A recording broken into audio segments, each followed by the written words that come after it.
예, 여러분 반갑습니다. 다시 인사드리겠습니다.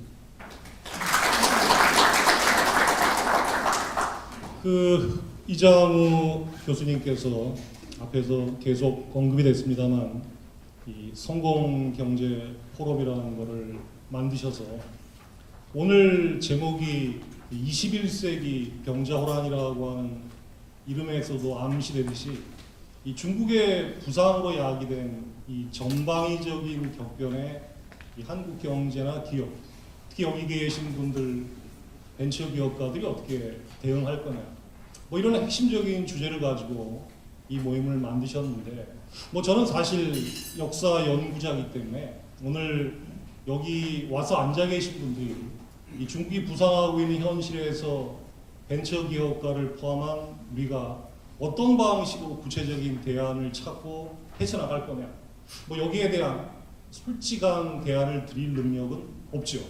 근데 아마 이 포럼이 오늘 한 부분으로 끝나는 게 아니라 계속 후속 작업들이 이루어지기 때문에 그 포럼을 참석하시면 아마 나름의 구체적인 대안들을 찾을 수 있는 기회도 있을 거다, 이렇게 생각을 하는데, 저는 다만 오늘 이제 역사 연구자, 학자의 입장에서 실제 이 병자호란이라는 전쟁을 통해서 우리가 오늘날 이 전반적인 한국 사회의 내외적 현실을 고려할 때 어떤 교훈을 얻어낼 수 있을까?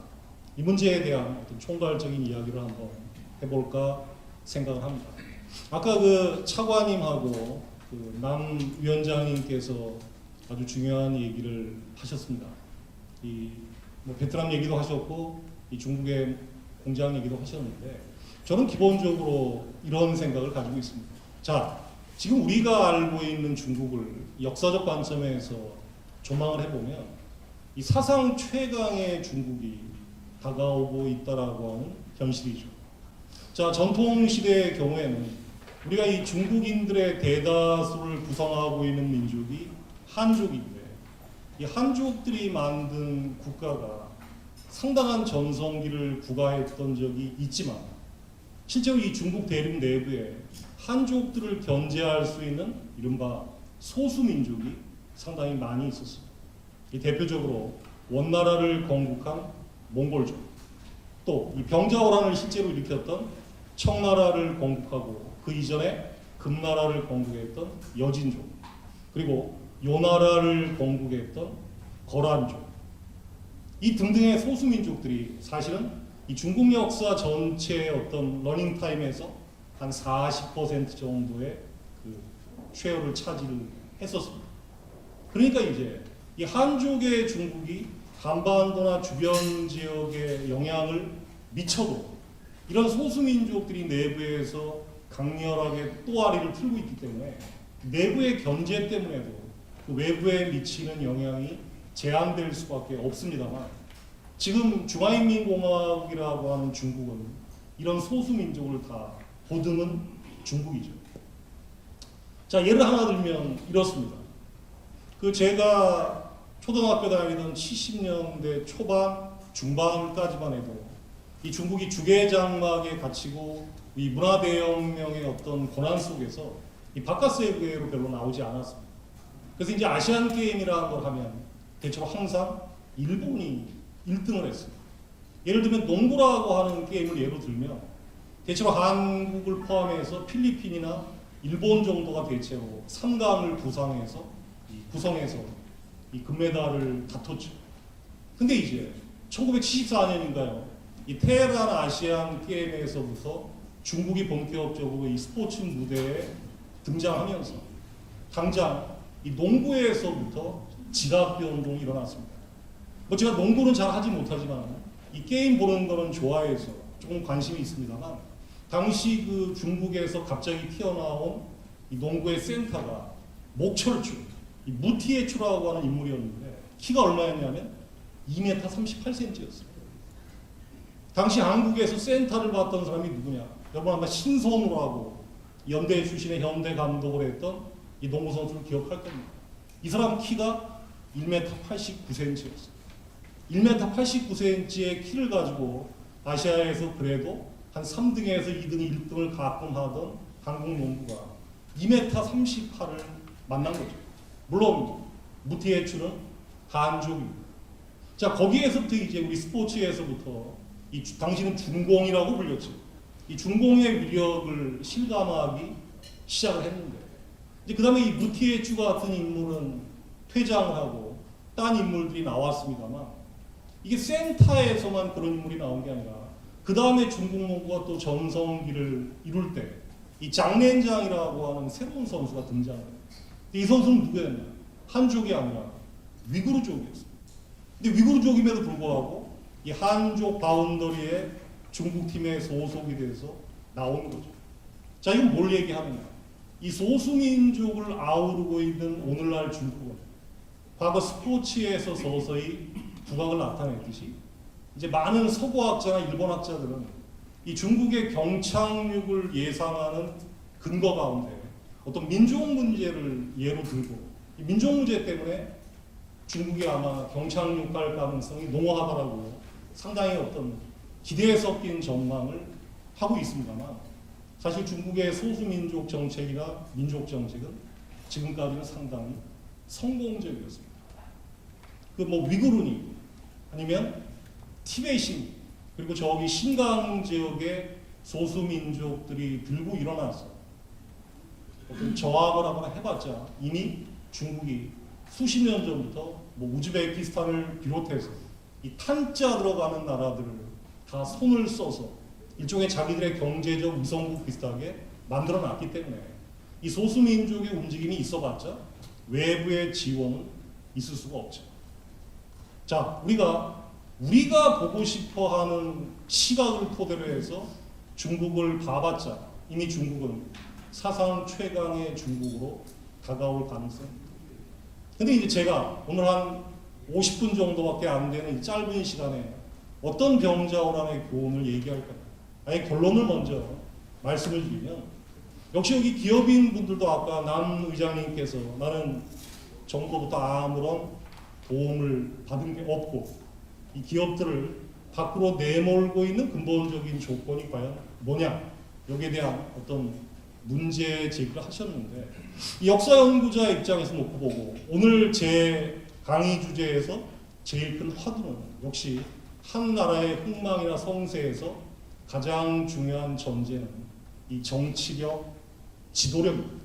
정치적 지도력의 우월성, 열등성, 이게 결국은 한 나라의 흥망이나 그 경제를 좌우한다고 이야기를 할 수가 있습니다.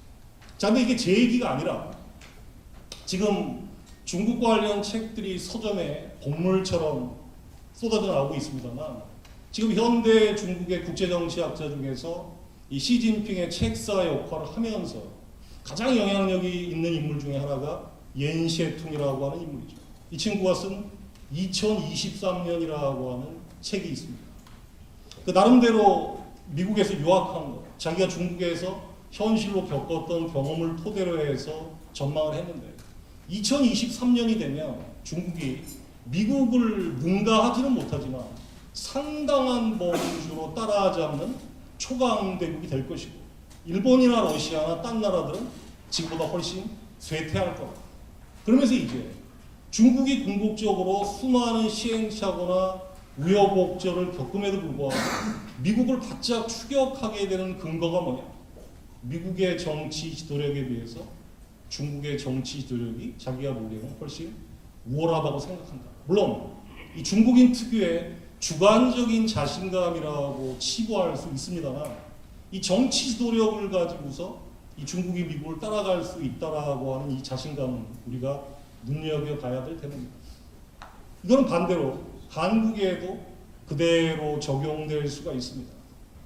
한 6년 전쯤으로 기억을 합니다.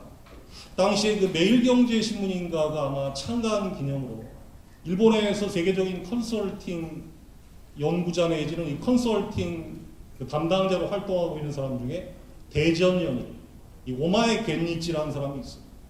이 오마에 겐니치를 찾아가서 이 한국의 전반에 대해서 이제 매일경제신문 편집국장하고 임원들이 이제 인터뷰를 했고, 그게 기사에 실린 거를 본 적이 있는데, 이제 이 매일경제신문의 인터뷰어들은 오마에 겐니치라고 하는 이 걸출한 컨설턴트의 입을 빌어서 그래도 우리 한국이 상당히 잘하고 있다. 그리고 한국 경제가 앞으로 그래도 잘 굴러갈 거다. 이런 대답을 해주기를 원했던 것 같아요. 근데 이 오마에 겐니치는 굉장히 제가 보기엔 냉정한 인물이었어요. 뭐라고 얘기를 하냐면 이렇게 얘기를 했어요. 자기가 보기엔 솔직히 인터뷰한 값을 위해서 얘기를 하면 한국은 상당히 문제가 있을 것 같다. 그 이유가 뭐냐? 정치 지도력에 심각한 문제가 있기 때문에. 그래서 뭐라고 얘기했냐? 한국은 기본적으로 분열된 나라다. 이 분열에 대한 치유 없이 어떤 처방을 내려봤자 그 처방이라고 하는 것이 대체로 단기간에 그칠 것이고 장기적인 효과를 낼 가능성은 자기가 보기에는 상당히 없다고 본다. 자, 인터뷰어들은 상당히 당황했죠. 근데 이제 그 내용을 그대로 이제 신문에 써놓은 걸 봤습니다. 자, 이런 내용을 토대로 해서 우리가 오늘 그 주제와 관련해서 21세기 병자호란이라는 측면에서 실제 병자호란을 돌아보면 한 나라에서 역시 제일 중요한 것은 이 사회를 통합하고 이끌어내고 이 국민 구성원들에게 비전을 제시할 수 있는 이 정치 지도자들의 능력 그리고 그들의 어떤 비전이라고 얘기할 수가 있습니다. 자, 이거를 염두에 두면서 이제 병자호란 얘기를 한번 본격적으로 간단히 해볼까 생각합니다. 자, 병자호란은 지금부터 약 380년 전에 일어난 사건입니다.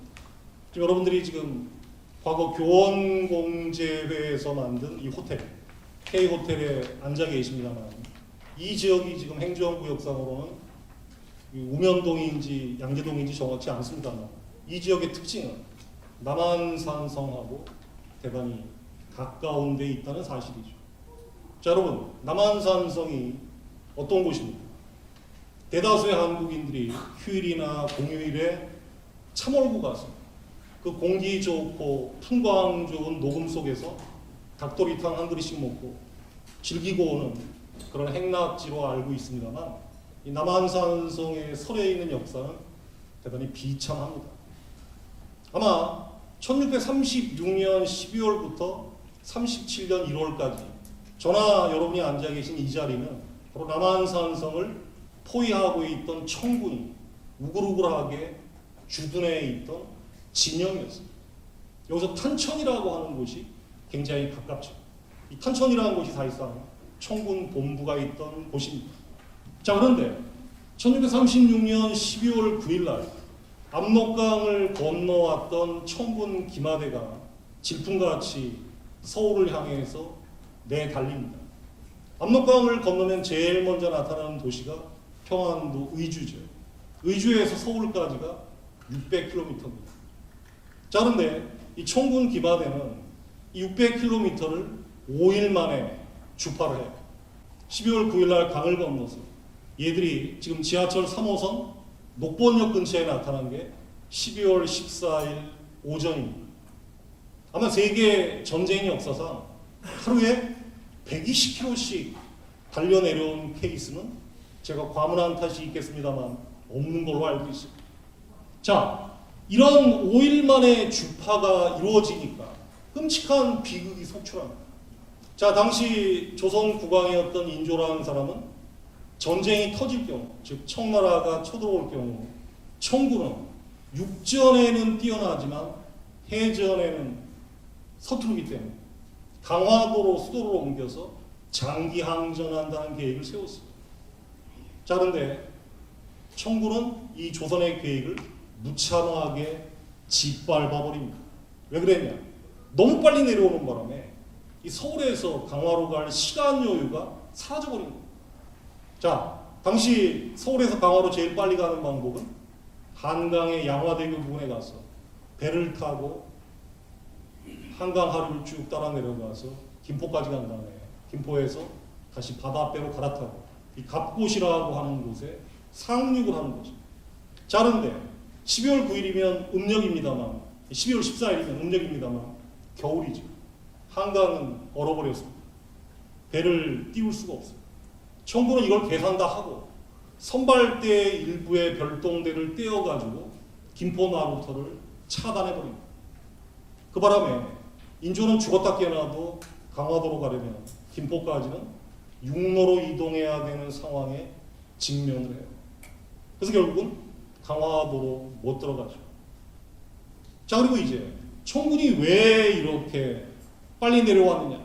걔들 기동력이 원래부터 발군이기도 했지만 평안도 지역에서 청군을 막으라고 배치되었던 조선군 총사령관 이 김자점이라고 하는 자가 청군의 침략 사실을 서울에다가 보고조차 하지 않았고 또 한 번 싸우고 나서 패하니까 만여 명이나 되는 남은 병력을 이끌고 다음 장소로 옮겨가서 진을 설정해서 싸운 게 아니라 양평까지 도주한 다음에 전쟁이 끝날 때까지 나오진 않습니다.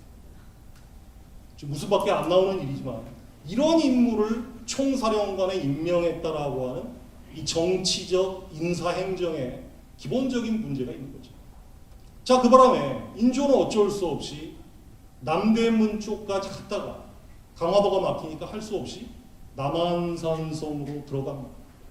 자, 남한산성은 작년에 유네스코 세계문화유산으로 등재가 됐습니다.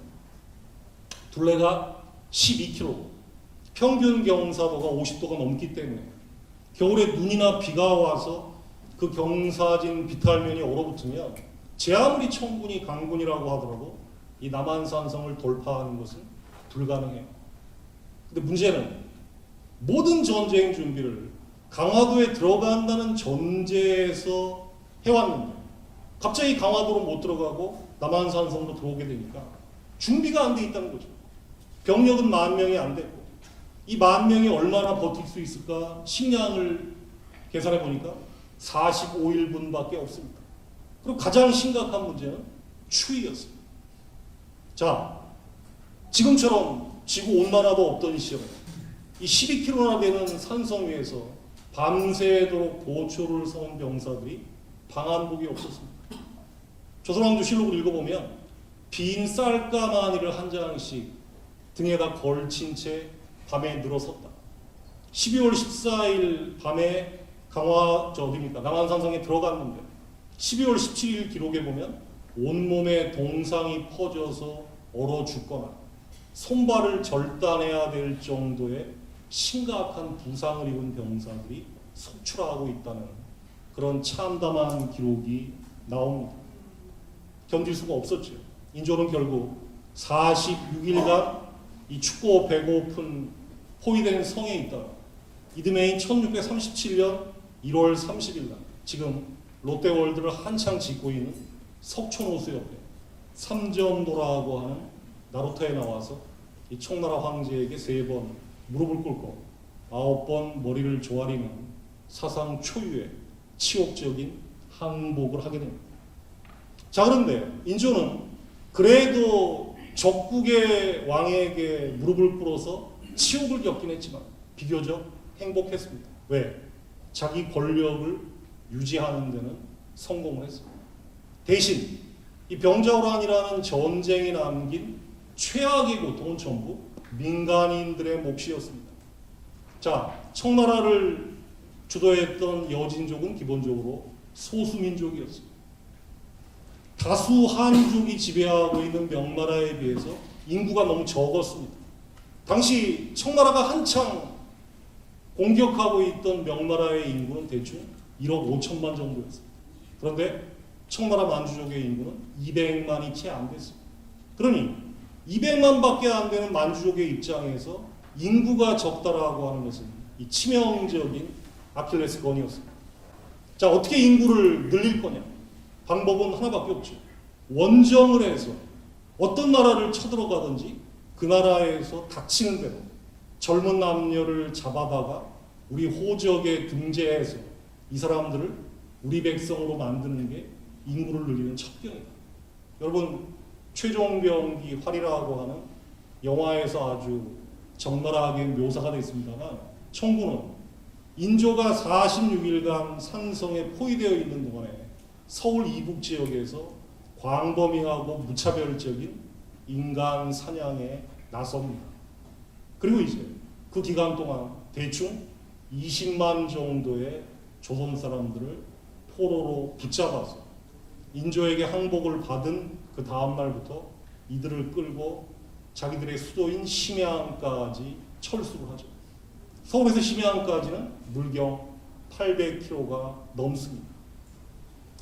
수명 단위로 목에 밧줄을 비늘처럼 묶인 상태에서 800km를 겨울철에 걷는다고 생각해 보십시오. 이들에게 적절한 식사나 난방이 제공된 취침이 제공될 리가 없죠. 얼어 죽고 굶어 죽고 도망치다가 직결 처분당하고 도망치다 실패해서 자수하면 발 뒤꿈치를 도끼로 잘렸습니다. 아마 조선 역사, 한국 역사에서 가장 참담한 전쟁이 병자호란일 겁니다.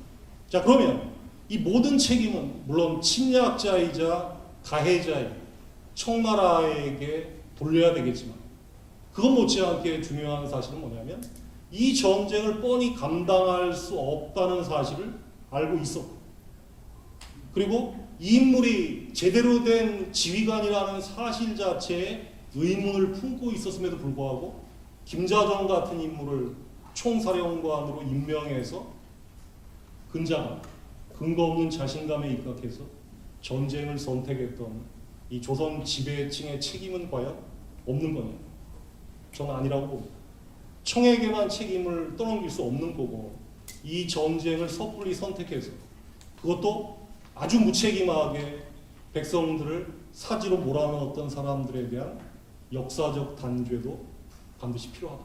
이게 오늘 제 강의에서 상당히 중요한 핵심 코드입니다. 자, 지금 G2 시대라고 하는 얘기를 많이 하는데 이 G2 시대에도 조선시대 사람들이 많이 쓰던 말 중에 복배수정, 이 복은 배복자입니다. 정면부를 가리키죠. 배는 등배자, 후면부를 가리킵니다. 정면에도 적이고 배후에도 적이다. 즉 거대한 중국 대륙과 배후에 있는 일본 열도 그리고 한반도에 결정적인 영향을 미치는 미국 사이에서 우리가 어떤 방식으로 국가나 사회를 이끌어가야 되는지에 대한 통찰을 이 병자호란은 강조를 합니다. 여기 안단이라고 하는 고유명사가 있습니다. 이 사람은 병자호란 때 강화도에서 붙잡혀서 청나라로 끌려갔던 포로죠. 자, 심양으로 끌려갔다가 나중에 청나라가 북경을 점령하고 명나라를 멸망시킨 1644년에 북경으로 다시 이주가 됩니다. 그래서 장장 수십 년을 더 살다가 이 병자호란 끝난 지 38년 만에 북경을 탈출해서 압록강으로 돌아오죠. 그런데 압록강을 건너서 의주로 들어오기 직전에 그만 공교롭게도 청나라 사신들이 의주에 와서 있다가 이 인물의 존재를 알아차리는 바람에 도로 묶여서 저 어디입니까? 봉황성이라고 하는 만주로 끌려가서 죽었던 인물. 근데 기가 막힌 거는 38년 만에 탈출한 이 인물을 당시 의주를 지배하고 있던 의주 부윤이 별다른 문제 없이 청나라 사신들에게 넘겼다라고 하는 사실입니다. 보호해 주려고 하는 조처를 취하지 않았어요. 물론 청나라의 압박 때문에 그랬겠지만 이 38년 만에 돌아왔던 사람을 그냥 돌려보냈다. 이것도 한번 우리가 깊이 생각해 봐야 될 이 병자호란이라는 전쟁의 그림자입니다. 자, 이 병자호란이라는 전쟁은 한마디로 말씀드리면 임진왜란이라는 전쟁을 겪으면서 이미 그 씨앗이 마련되고 있었다는 사실입니다. 자, 임진왜란은 동아시아 차원의 세계 대전이었죠. 힘이 커진 일본이 16세기 중반부터 군사력과 경제력을 노골적으로 키우면서 중국의 명나라에게 도전을 합니다. 자, 일본이 명나라에게 도전하게 되면 이제 명나라를 쳐들어갈 망상을 품게 되는데 그 망상을 실현하는 과정에서 제일 문제가 되는 나라는 조선입니다. 왜? 일본과 명 사이에 다리처럼 놓여있기 때문에. 자, 일본은 1589년 무렵부터 조선에 사신을 보내서 우리가 명나라를 칠 테니까 조선 너희들이 앞잡이가 되든지, 그게 싫으면 최소한 우리 군대가 통과할 수 있도록 길이라도 빌려달라고 협박을 하죠. 자, 그런데 오랜 기간 동안 명나라 중심의 세계 질서 속에서 살아왔던 조선은 이 이야기를 절대로 받아들일 수가 없었습니다. 거부하죠. 그 결과가 일본의 조선 침략입니다. 그러니까 임진왜란이라는 전쟁은 단순히 보면 일본이 조선을 침략한 거지만 더 본질적으로는 우리가 오늘날 중국의 굴기와 마찬가지로 동아시아의 바깥 세계에 위치해 있던 일본의 힘이 갑자기 커지면서 그 주변부의 세력이 중심부 중국에 도전하면서 한반도가 애꿎게 양자 사이의 대결 구도로 말려 들어갔던 비극입니다. 이 한반도에서 조선시대 이후에 일어난 전쟁의 공통점은 뭐냐면 이 한반도에 살고 있던 사람들의 의지나 책임 소재와는 전혀 관계없이 주변 국가끼리의 힘의 전이가 생기게 되면, 이른바 파워 시프트라고 하는 게 생기게 되면 한반도가 그대로 전쟁터가 됐다는 사실입니다. 자, 명나라는 도요토미 히데요시가 조선을 정복한 다음에 명나라를 정복하겠다고 선언을 하니까 자기들의 국가 안보를 챙기기 위해서 조선의 군대를 보낼 수밖에 없었습니다. 한반도가 일본 수중에 떨어지게 되면 일본은 압록강을 건너서 만주로 밀려오고, 만주에서 끝없이 펼쳐진 평원지대를 따라서 북경으로 쇄도하게 됩니다. 조총까지 갖추고 수십 년의 실전 경험까지 풍부했던 일본군이 산이 거의 없는 만주골판으로 들어오면 명나라 역시 당해낼 수 없다고 생각을 해요. 그래서 이제 어떤 생각을 하느냐, 조선에 나아가서 일본군을 상대하는 것이 명본토에서 상대하는 것보다 훨씬 유리하다라는 판단을 하게 됩니다. 여러분 아마 이름을 들어보셨을 겁니다. 이어송이가 이끄는 5만의 대군을, 나중에는 10만까지 늘어납니다만, 이 군대를 조선에 보내서 일본과 대결을 벌이죠. 요즘 KBS에서 징비록이라고 하는 드라마에서 한창 나오고 있습니다. 자, 그런데 문제는 조선의 의지와는 관계없이 시작된 이 전쟁에 명군이 참전하면서부터 이 전쟁은 조선의 수중을 떠나게 됩니다. 자, 명나라는 자기 땅을 전쟁터로 만들지 않겠다는 전략 목표에서 참전했기 때문에 서울 부근까지 일본군을 몰아낸 직후에는 더 이상 일본하고 싸울 생각을 하지 않아요. 왜 그러냐? 우리는 만주를 보호하기 위해서 참전했는데 왜 일본하고 끝까지 싸워서 애꿎은 인력을 그리고 물력을 소모할 필요가 있겠냐? 조선은 죽을 노릇이죠. 일본에게 적개심이 하늘을 찌르는데 명나라가 중간에 싸움을 간두겠다고 선언해버립니다. 자, 이 전쟁은 조선의 입장에서 엄청난 행운이었습니다. 뭐가 행운이었냐? 도요토미 히데요시가 비교적 빨리 죽은 게 행운이었습니다. 히데요시가 1598년에 죽으니까 일본군이 어쩔 수 없이 철수했고 명나라 군대도 철수합니다. 그런데 조선에서는 황당한 기억이 만들어지죠.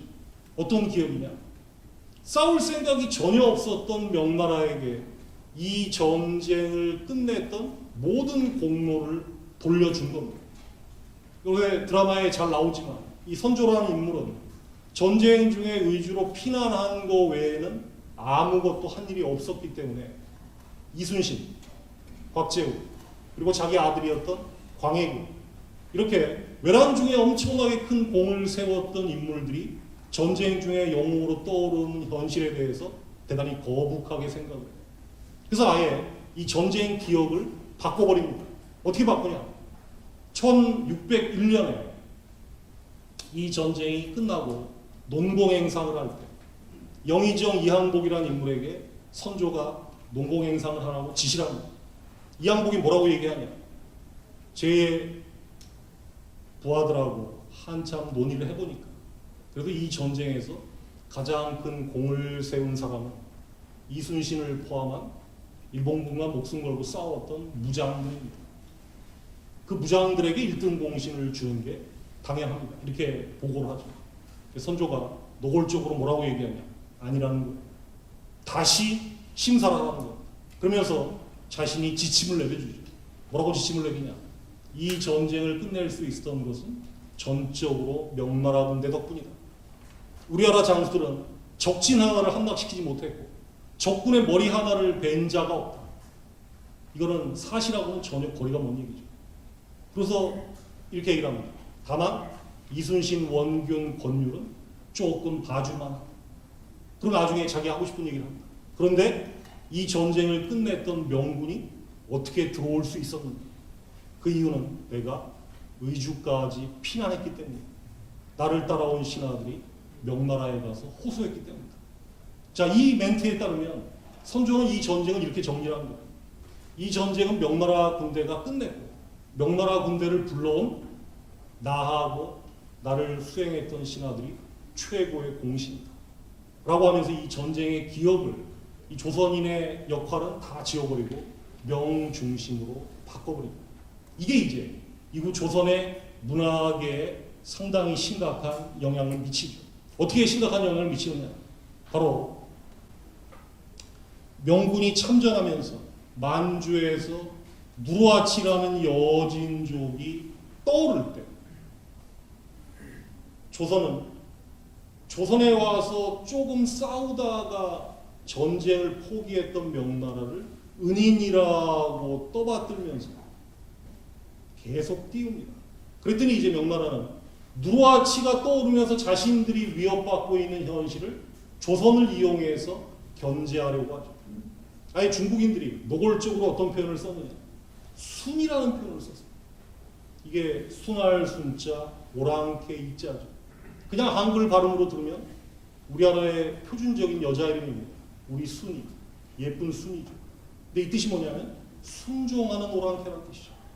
순종하는 오랑캐 조선을 끌어다가 누르하치를 견제하자. 이게 외란 끝난 다음에 명나라의 만주 정책이었습니다. 근데 마침 조선에서는 광해군이라고 하는 인물이 외란의 경험을 토대로 해서 직위에 있었죠. 이 친구는 전쟁을 몸으로 떼어봤기 때문에 명나라의 일방적인 이재희 정책에 조선이 말려들게 되면 나라가 망합니다. 그래서 명과 누르하치 사이에서 중립적인 행보를 취하면서 이 전쟁을 피하려고 시도를 합니다. 그런데 이 외교라고 하는 것은 아무리 잘해봤자 내정이 엉망이면 그 약효가 바래게 되어 있습니다. 외교와 내정은 동전의 양면과 같죠. 광해군은 기본적으로 내정에서 심각한 문제점을 드러내요. 우선 자기 이복 동생 죽이고 의붓 어머니에게 어머니 대접을 안 해줍니다. 그리고 이제 외란 이후에 그 험난한 상황에서 토목공사에 올인해서 국가 재정을 다 말아먹은 것. 이것 때문에 민심을 잃게 되죠. 그리고 이제 그 민심을 잃은 틈을 타서 친명파가 쿠데타를 일으키는데 그 쿠데타가 유명한 인조반정입니다. 자, 인조반정을 주도한 사람들이 원래 왕이었던 광해군을 쫓아내고 정권을 찬탈한 것이 1623년인데 1623년에 정권을 획득했을 때 인조 정권은 대외적으로 이렇게 선언했어요. 광해군이라는 인물이 한나라의 왕이었는데 임진왜란 당시에 명나라가 도와줬던 은혜를 배신하고 명과 누르하치 사이에서 중립적인 행보를 취했기 때문에 우리가 이 정권을 뒤집어 엎었다. 이런 프로파간다를 만들어냈습니다. 그럼 이제 우리는 명나라에게 은혜를 갚으면서 누르하치를 견제하는데 올인하겠다. 자, 그런데 문제는 정권을 새롭게 잡은 사람들은 정권을 잡았다는 사실에 자신감에 취해서 처음에 좀 심하게 말하면 오바를 많이 하게 됩니다. 그러다 보면 이 정권을 획득하는 과정에서 공신들이 특히 문제가 돼요. 인조 정권의 최대 문제는 정권을 잡을 때까지는 명분이 그런 대로 괜찮았는데 정권 잡은 다음부터 그 명분을 잃어버리고 이 눈앞에 다가온 권력과 부와 명예에 완전히 안주해버립니다. 즉 기존의 시스템을 파괴하는 데는 성공했지만 그 파괴의 틀을 넘어서서 새롭게 건설하는 데는 철저히 실패했다는 사실이죠. 그 구체적인 사례를 한번 보겠습니다. 우선 정권을 잡은 것이 1623년이었는데 1년이 채 되지 않은 1624년에 인조 정권의 최대 공신 중에 한 사람이었던 이괄이라는 인물이 반란을 일으킵니다.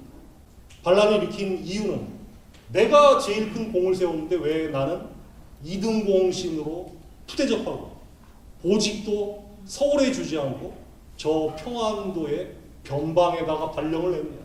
이게 가장 큰 거였어요. 그래서 이괄이 변방에 있는 약 1만 명의 병력을 거느리고 인조 정권을 타도하겠다고 서울을 향해 진격합니다.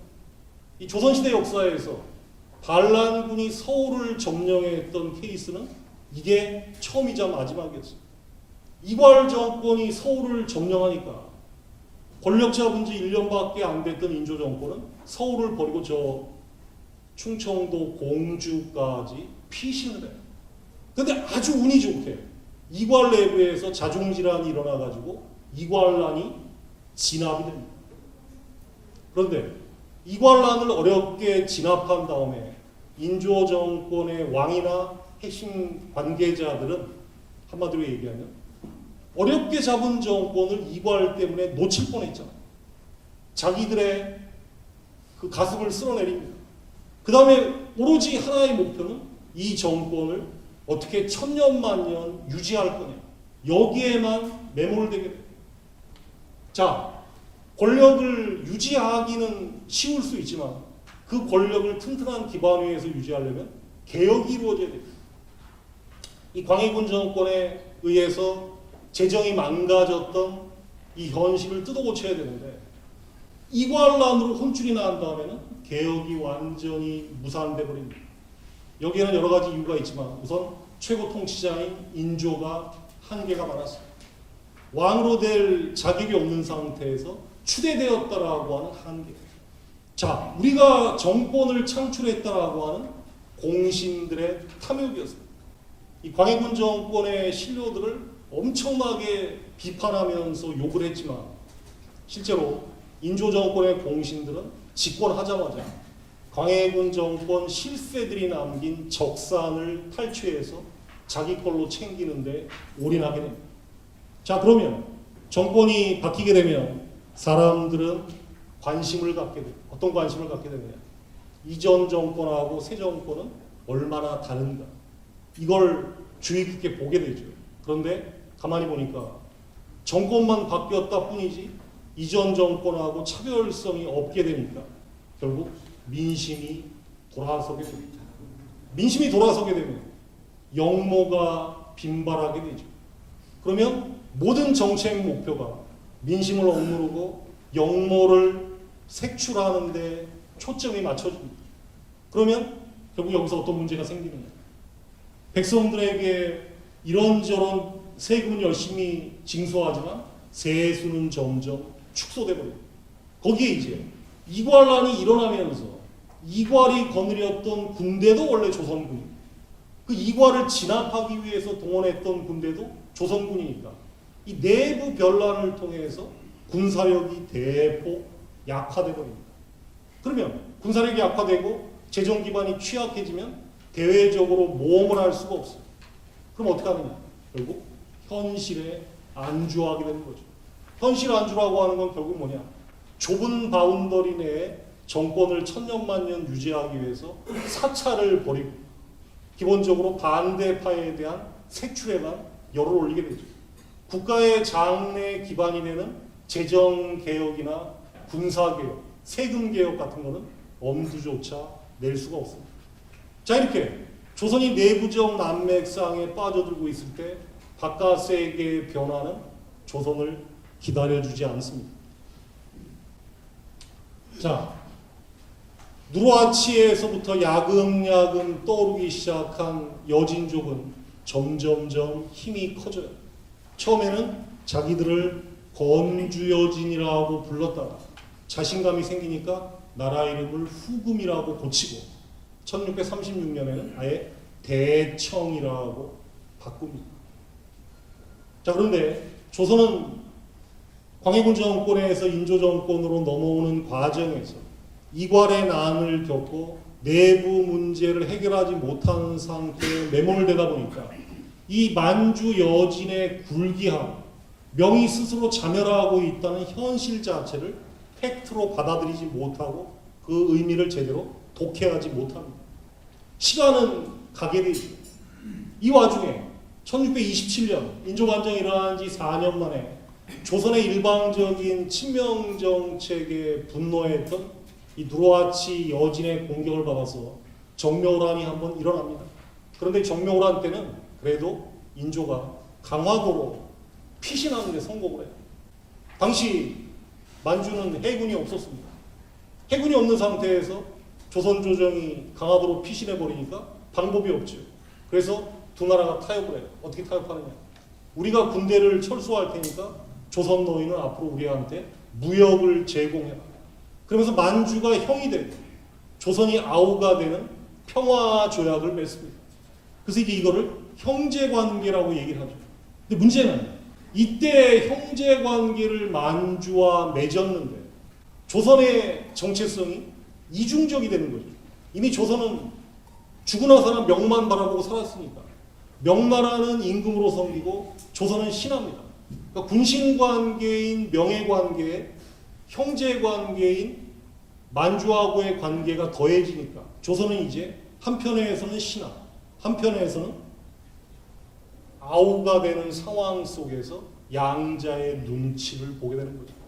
이 과거를 현실과 그대로 빗대는 것은 상당히 섣부른 일입니다만 아마 어떤 면에서 경제적으로는 중국, 정치적으로는 미국이라고 하는 오늘의 현실하고 상당히 유사한 측면이 있는 거죠.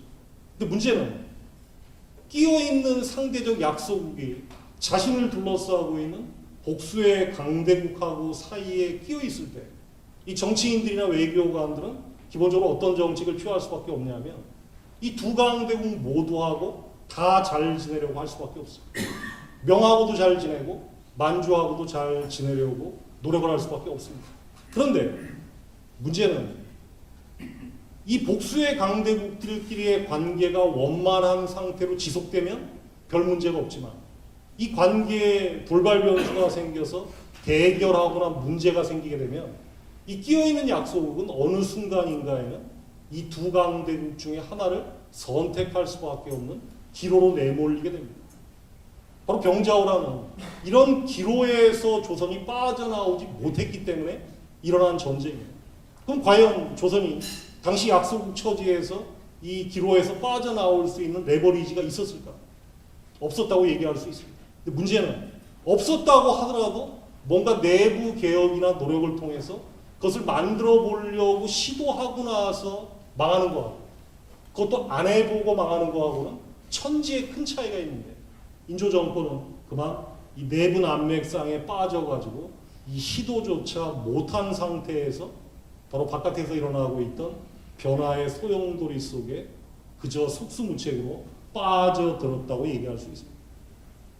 특히 전쟁이 터졌을 때 아까 얘기한 총사령관 김자점이라는 인물, 또 강화도에 들어간 사람들을 방어하라고 지시받았던 강화도 방어사령관 김경직이라는 인물.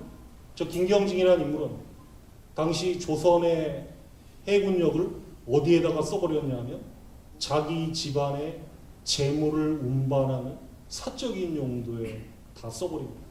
이런 인물들이 최고 책임자 자리에 있게 되죠. 자, 이런 상태가 지속되면 호란 당시 청나라로 끌려간 사람들에게 몸값을 지불하고 이 사람들을 송환하는 작업을 벌이는데 원래 최명길이라는 인물하고 이 청나라 관리들하고 어떤 타협이 이루어집니다. 청나라가 잡아간 포로 중에서 남자는 2당, 은 10량 정도, 여자는 2당, 은 7량에서 8량 정도로 공정 가격을 합의를 해요. 그런데 은 10량이나 7, 8량도 지금 아마 화폐 가치로 치면 쌀 거의 100가마에 가까울 정도로 꽤 큰 돈입니다. 그런데 어떤 문제가 벌어지냐?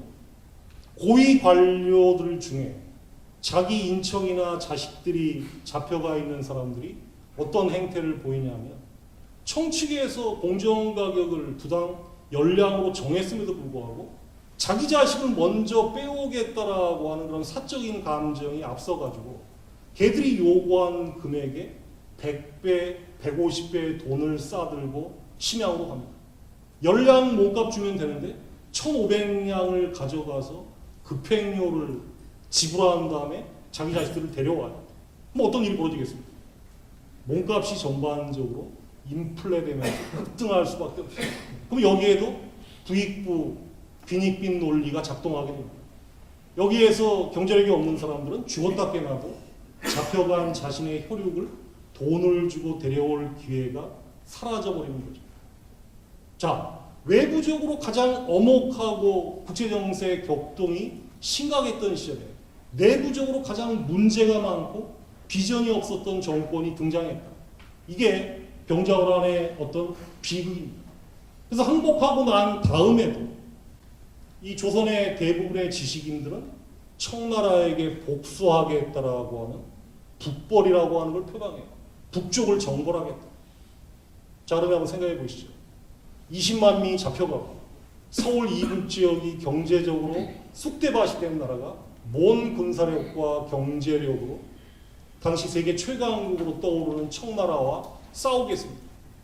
이건 그야말로 자기 국민들을 체제에 대해서 저항하지 못하게 묶어두기 위한 일종의 정치적 프로파간다.